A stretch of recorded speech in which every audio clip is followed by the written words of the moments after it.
Selfless Gaming, North America's stylistic underdogs that came so close and produced some of the best homegrown NA talent, with a number of fantastic finishes dating back to the Alienware Monthly Melees and a dominance featured earlier in the year in some of North America's undercards. What might have happened if Selfless Gaming joined the Overwatch League in Season 1 as a whole unit? That and a possible rebuild is what we'll be tackling for this week's episode of Alternate Overwatch History. People think back so fondly about the Selfless crew. Players like Sinatra, Kresnik, Michael 3D, DeFran, players that were very prominent in the power vacuum that was North America during the heyday of the Apex era of Overwatch.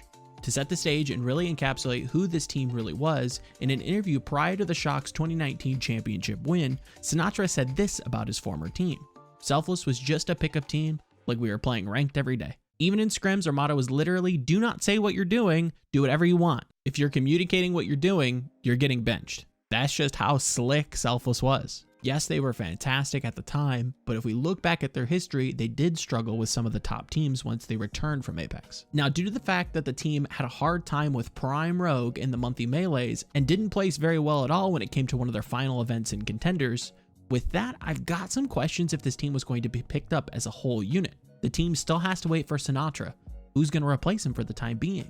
Does this tank duo really contend with some of the best? When I think back to Emong, I think of Roadhog, not necessarily D.Va or some of the other flex tanks that were so predominant. We can see Selfless start to scramble towards the advent of Contenders to grab a proper flex tank. Does DeFran even last long enough to matter, or is even able to join the league? If he could, I only really picture him lasting a bit, much like his stint with the Atlanta Reign. With hindsight in mind, we know how Dak went for Shock in Season 1. Is that something we're super interested in? Overall, Selfless getting in the Overwatch League as a whole is probably not an amazing team.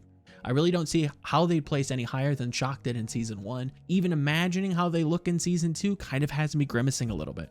Obviously, Sinatra would have a whole season to start, but do the remaining members on this roster really strike you as particularly strong GOATS players? I mean, this is a meta that locked down most of 2019.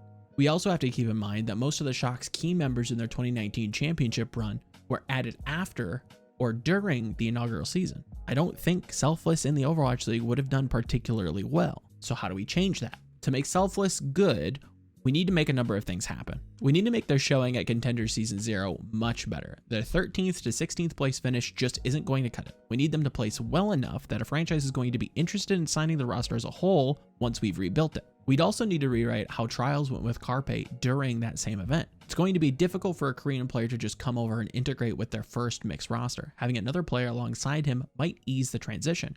We know how good Carpe is, and he even showed some of those glimmers while he was still playing in Apex. He was talked about quite a lot behind the scenes, so people had scouted him way before the Overwatch League started. And finally, they needed to stick to their style.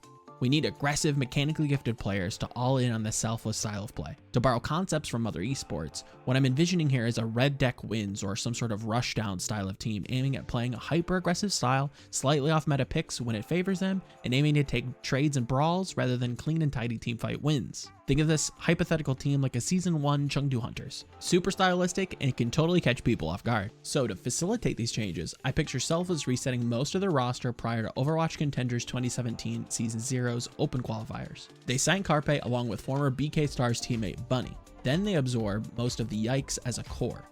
Now these changes probably would come fairly close to the actual start date of the open qualifier, so I don't think their placings in the qualifying portion would change very much. However, after a good amount of time spent together and practicing, I think they could easily coast past FaZe Clan in Group A of the regular season.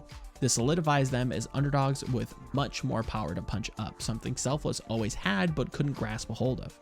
Unfortunately, this doesn't change the field too terribly much, and they fall to the same fate as FaZe did, but with a way better narrative. After fighting against the odds with Selfless and still managing to find success, Coach Sefi inks a deal to build out the San Francisco Shock for the upcoming 2018 season. With the parameter set and a much wider budget, I think a reimagined Shock could look something like this.